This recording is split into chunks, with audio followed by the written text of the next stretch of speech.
Welcome back to the show. Well, the Danish Prime Minister has this morning declared Europe won't be blackmailed in response to Donald Trump's threatening tariffs in his fight for Greenland. To discuss, we are joined this morning by former US diplomat Daniel Baer, who is in Washington, D.C. Thanks for your time this morning, Daniel. Hey, Daniel. So European leaders are furious, unsurprisingly, but as if Donald Trump even cares.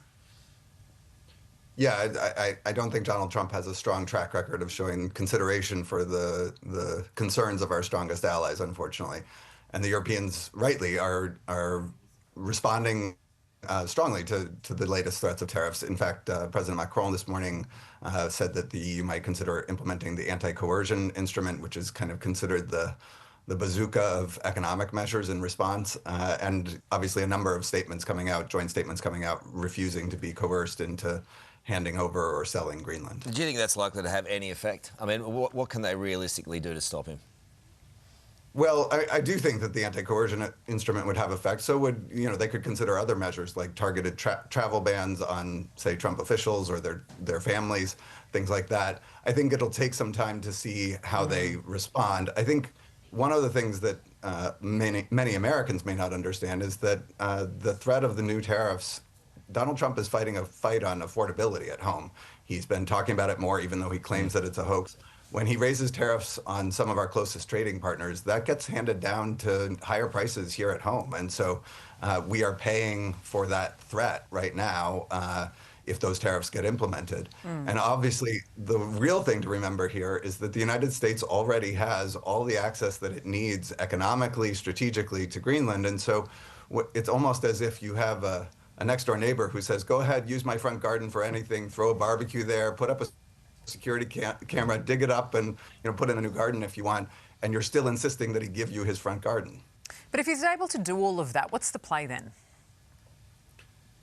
It's hard to see what the play is. I mean, honestly, it seems more and more like there's this kind of 19th century obsession with just kind of enlarging the map.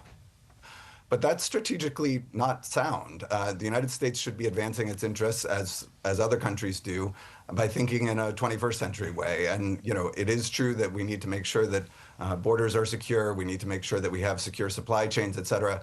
Denmark has been a model ally to the United States. Denmark has been shoulder to shoulder with the United States, model ally even among NATO allies.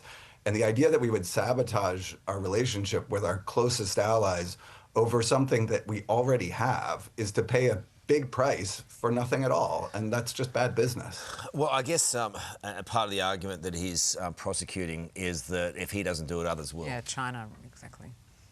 Yeah, I mean, there's no evidence of that, and certainly if there were, it's not the case that there are Chinese and Russian ships, surrounding Greenland right now. And certainly if there were, that would be something that NATO would respond to, including the United States, and the Danes and the Greenlanders would welcome that response. And so there is no active security threat. It is true that we have geopolitical competition with the Chinese and the Russians in the Arctic, and there's been good cooperation among allies to deal with that.